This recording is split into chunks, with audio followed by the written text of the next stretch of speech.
The following is a review video on lesson 10.3, decimal fractions, multiplying tens by tens.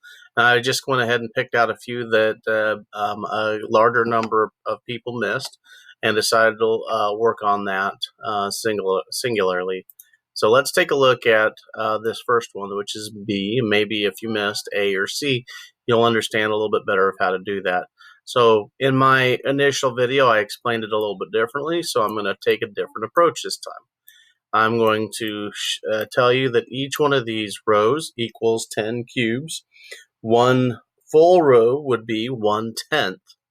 And so if you were to look at this down here, if we look at each of these columns, there are 10 cubes or 10 squares in each one of these columns.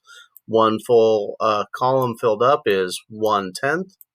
We're trying to decide if we multiply the numbers 4/10 times 5/10, what would we get? And to do this, I'm going to look at I'm going to climb up this direction 4 spaces, and I'm going to find how many rows would be 4/10 full. 1, 2, 3, 4. We're going to draw a line. Everything in this space represents 4/10 of one whole. So let's then find 5/10. For 5/10, we're going to just read across this direction. 1/10, 2/10, 3/10, 4/10, 5/10. We'll just draw a line straight up here. Sorry, it's not so straight, but everything in this part of the line equals 5/10.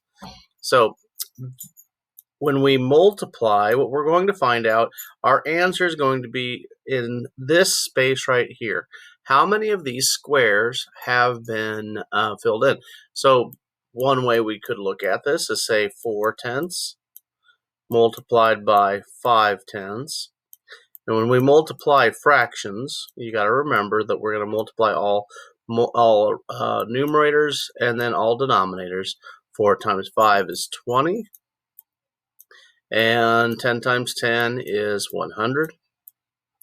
And out of this group of this one full chunk of 100 squares, 20 hundredths of it is covered up. Another commonly missed problem was number 3, part I. I'm going to just use this hundreds chart over here to help us explain what's going on.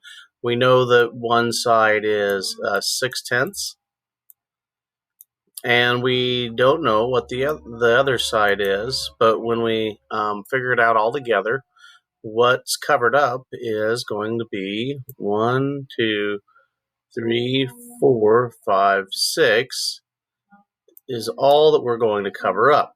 So 6 hundredths, I'll write that out in two forms, decimal and then fraction. There's 6 hundredths. And here is 6 hundredths written as a fraction. And we've got to decide. If I use this and go back to the same idea that we looked at just on this problem right up here, 2b, where we divided it up into sections. What I've already figured out is what section we're going to be counting. I'm going to just change colors here. I'm going to change to blue, and I'm going to make sure that I've got 6 to go with my rows. 1, 2, 3, 4, 5, 6. You can draw a line clear across. And then I'm going to draw a line that shows how many of these squares I colored in. So I'm just going to take this line, I'm going to go straight on up. So now, if we were to look at this straight line, how many tenths do we have to multiply 6/10 by to get 6 hundredths?